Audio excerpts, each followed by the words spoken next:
On today's video, we're going to take a look at the Insta360 X5. I've had this camera for a few months now and taken it on a few adventures. Most of my content is automotive related, and even though there's a bunch of review videos on this camera already, I feel like my cars are cooler and I can also drive better than most tech reviewers too.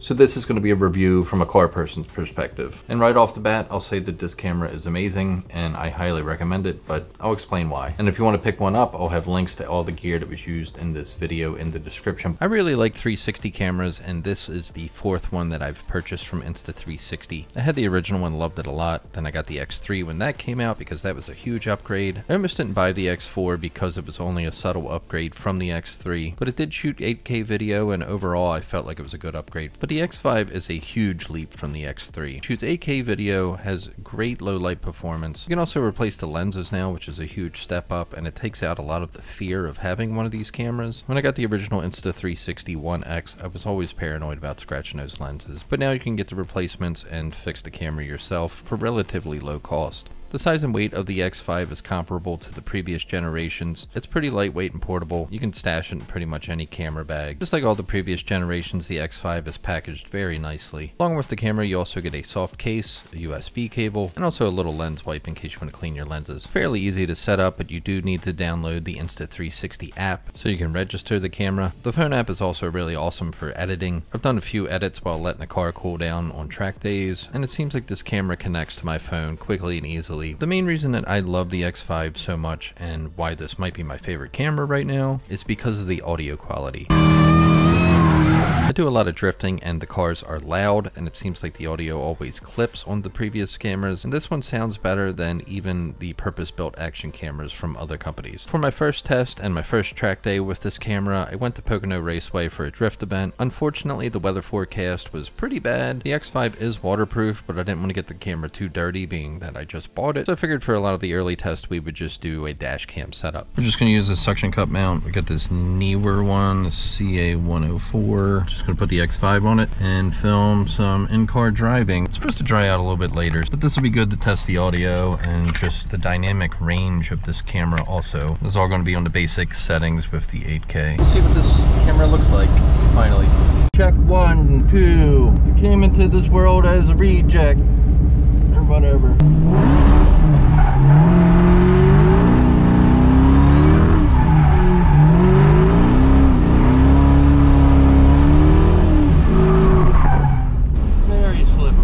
In my opinion, the image and audio quality is significantly better than previous models, but I'm just going to let some of these runs play and you be the judge.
Awesome time drifting today, good seeing friends and stuff. There was one more session that I could have drove, but it started raining very heavily, but now it's sunny and I packed up for nothing. I could have drove like another hour, but whatever. I'm gonna head home and I guess we'll film more with this tomorrow. after we get home and dried up and cleaned up. A couple weeks after Pocono, I wound up going to Pocono Raceway for one of their drift events. The weather forecast was clear and sunny, which is going to mean a lot of seat time and a lot of tire smoke. We're going to try a couple different camera setups on different angles of the car, so it should be fun. The high footage spider crab suction cup with one of their arms and the Delkin triple, then the Insta360 selfie.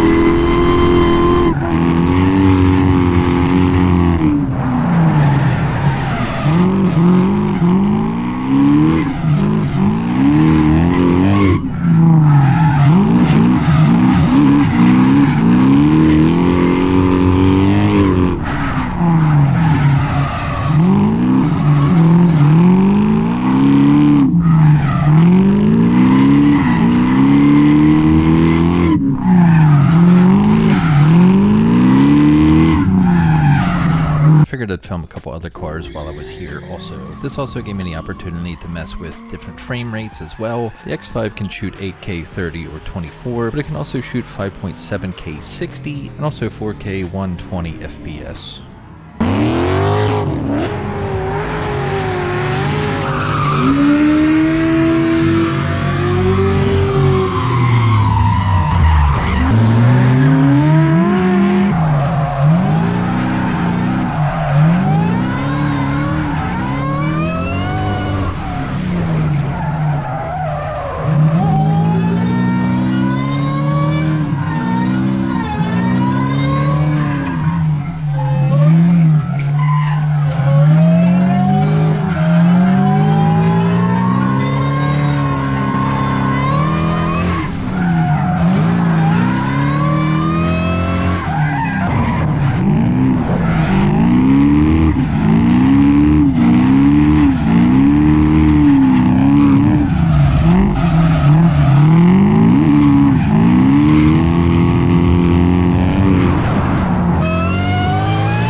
Talked a bit about how to edit 360 footage on my previous Insta360 videos, and editing with the X5 is pretty much the same. Both the desktop and mobile apps have gotten a lot better over the years, and it seems like every time I open the apps, they're coming out with new features. There's also AI editing on the mobile app, which I really don't mess with too much, but it does seem to do a nice little video if you're just looking for a quick preview or just something to post to social media. And just like all the other 360 cameras, you can have it horizontal or vertical. And honestly, that's one of the biggest reasons to get this as an automotive content creator. If you're doing TikTok and Reels and Shorts, you can get a nice vertical file, or if you're doing long form video, you can do horizontal or have the split screen. There's pretty much endless options. So it's getting late and getting dark, which is why we're here at my Skyline. This thing looks cool, but it also shoots fireballs, so we're gonna catch some fireballs with the X5. Did the same shot with the X4. Looked pretty cool, but there was like a little bit of waviness, and I also shot it with the 5.7K. With the pure video mode on the X5, the low light looked a lot better on the samples that I saw. So we're gonna try it with this car and see how it works out. But also with this shot, we're gonna use this Neewer suction cup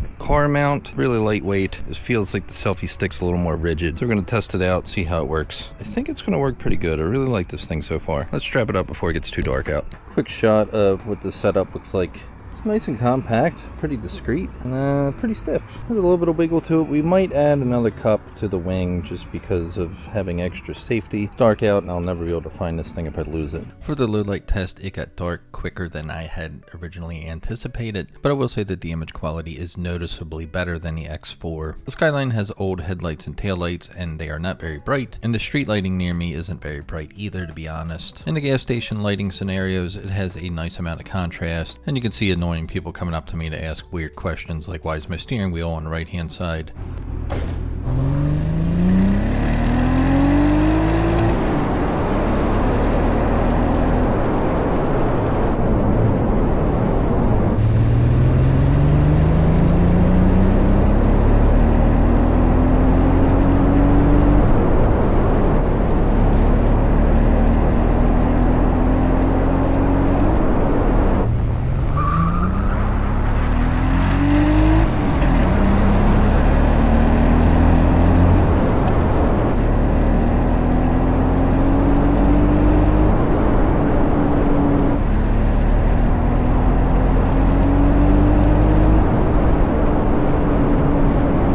Fun, but this motor sounds a little weird now. I'm gonna blow it up for this video.